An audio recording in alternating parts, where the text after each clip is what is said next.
தன்னுடைய காமெடியால நம்ம எல்லாருமே வந்து ஆட்கொண்ட திரு கோவிந்தன் அவர்களை அன்புடன் பேச அழைக்கிறோம்.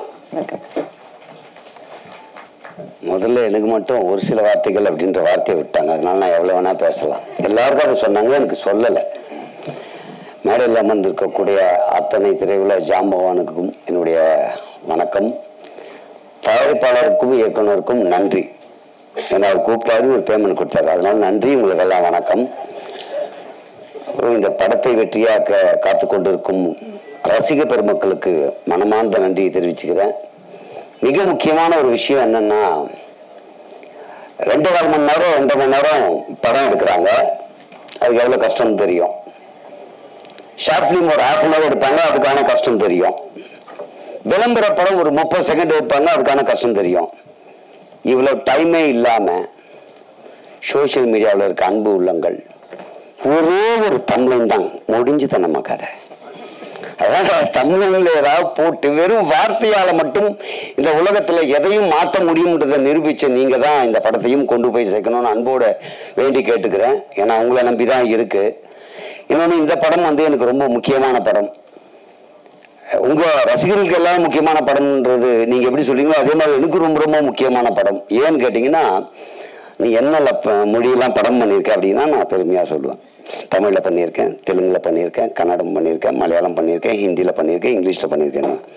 இந்த படத்தில் என்ன மொழி பேசணுன்னே தெரிலங்க. அப்படி ஒரு மொழியை கொடுத்து பேச விட்டாங்க. நம்பி பேசிட்டேன். ஏமா ஏதோ சொன்னாங்கன்னு பேசிட்டேன். அப்போ சந்தோஷமா இருந்தது. டப்பிங் தேட்டரில் பேச வச்சாங்க பாருங்க, நாக்கு தள்ளிச்சிங்க. 4 தடவை வெளியே வந்து போகிறேன். அது அப்படி இல்லை, நல்லா கேளுங்க. ஒரு தடவை பைலட்டில் நம்ம ஹம் அடைச்சி நம்ம அப்படி இல்லைங்க, கொஞ்சம் ஏற்றி பேசுங்க. நம்ம ஹம் அப்படி வரகாதுங்க. டைரக்டர் கேட்டு இன்ஜினியர் ஒரு வழியாகி, நான் ஒரு வழியாகி, சார் வேற யாருன்னா டப்பிங்க அவங்களுக்கு கூப்பிட்டு நான் பேசுகிறேன் சார், வெளியே போயிட்டு வரும். வெளியேனா கூட எனக்கு கேட்டு வெளியே அனுப்பலை. ஓடிடுவேன்னு ஒரு பயம் இருக்கல. ஏன்னா முகம் அந்த அளவுக்கு மாறி போச்சு. வெளியே போயிட்டு டீ குடிச்சிட்டு ஹாட் வாட்டர் எல்லாம் கொடுத்தாங்க, குடிச்சிட்டு திருப்பி வந்தேன். அதில் நல்ல எமோஷனலாக எங்க பேச வச்சாங்க. அங்கேயே என்னென்னமோ நாக்கு பறந்து பேச வச்சாங்க. பேசிட்டேன். டப்பிங்ல இனிமேல் நடிகர்கள் யாருன்னா போனா புதுசா ஒண்ணு நீ பண்றேன்னு சொன்னா டப்பிங் உங்களுக்கு ஞாபகம் இருக்கணும். அங்க பண்றது முக்கியமே இல்லை. ரொம்ப அழகா சொல்லி தருவாரு.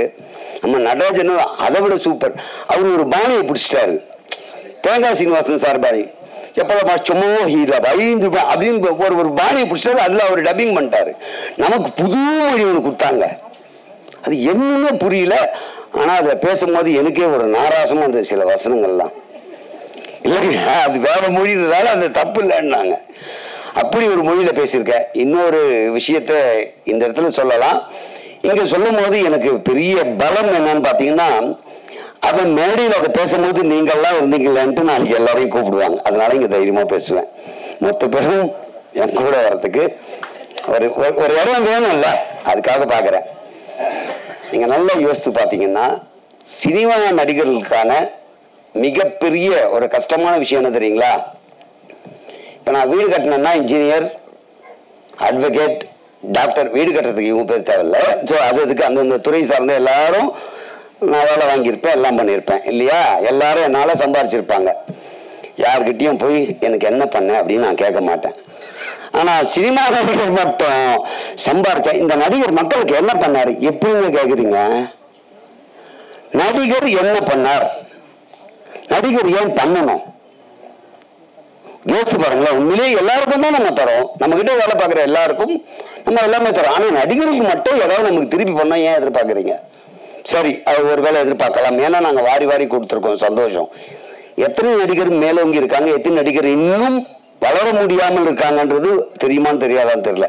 அப்படியே இருந்தாலும் இன்னொரு விஷயம் இருக்கு, எல்லாருமே ஹெல்ப் பண்றாங்க அப்படின்னா அது விஷுவலா வீடியோவோ போட்டோவோ எடுத்து போடுறது இல்லை.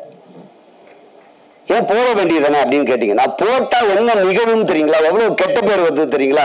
என் லைஃப்ல நானும் என்னுடைய நண்பர் முல்லையும் அனுபவிச்ச விஷயம். நீங்க யாருக்காவது ஏதாச்சும் நோட்டு புத்தகம் 10 பேருக்கு கொடுத்து விட்டு ஒரு வீடியோவோ போட்டோ எடுத்து போட்டீங்கன்னா, ரைட், இதை பார்த்து இன்னும் 10 பேர் கொடுப்பான்ற நல்ல எண்ணத்துல தான் போட்டிருப்போம். நாளைக்கு காலில் 100 கால் வரும்.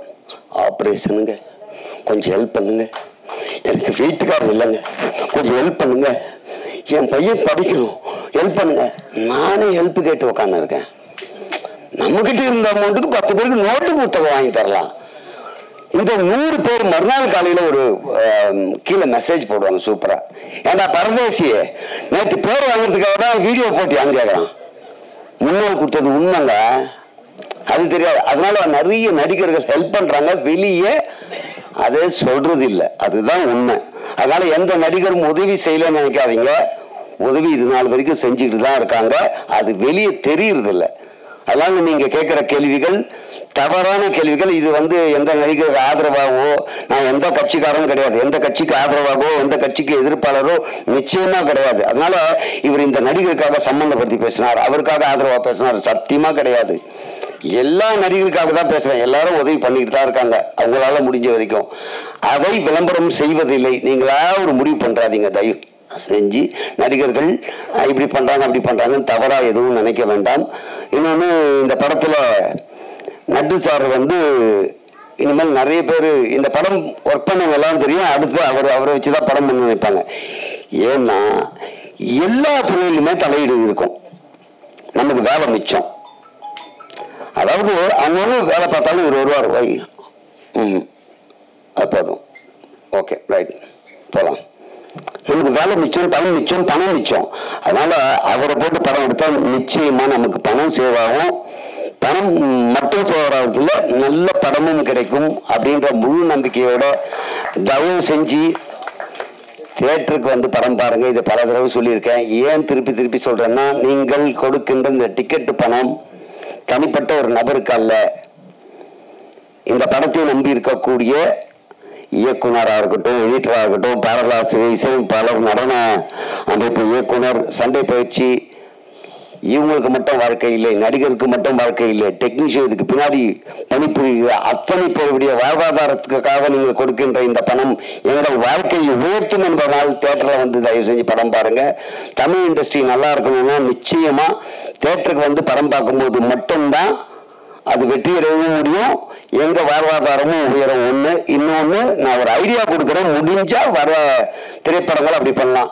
ஏன் தியேட்டருக்கு வரலன்னா, செலவாகுது. இனிமேல் இப்படி பண்ணுவோமா, டிக்கெட் வாங்கிட்டு தியேட்டருக்குள்ள வந்தா பெண்மணிகள் ஃபேமிலியோட வரணும். அவங்க வரணும்னா ஒரே வழி பண்ணலாம். மிளகு, சீரகம், கடுகு, கடலப்பருப்பு, உளுத்தம்பருப்பு, வெந்தயம், புளி, பூண்டு, கல்லெண்ணெய், நல்லெண்ணெய், தேங்காய் எண்ணெய், இதுல 4 பொருள் இலவசம் அப்படின்னு டிக்கெட் வாங்கும்போது கொடுத்தா ஒரு வேலை எல்லாரும் வரலாம் தியேட்டருக்கு. இனிமேல் விவசாயத்தின் சினிமா காப்பாற்றும், இது மாதிரி மளிகை பொருள் கொடுத்துன்ற ஒரு நம்பிக்கையோட தயவு செய்து தியேட்டருக்கு பாருங்க. மிக்க நன்றி. வாய்ப்பு கொடுத்தவங்க அனைவருக்குமே மனமார்ந்த நன்றி. Thank you so much.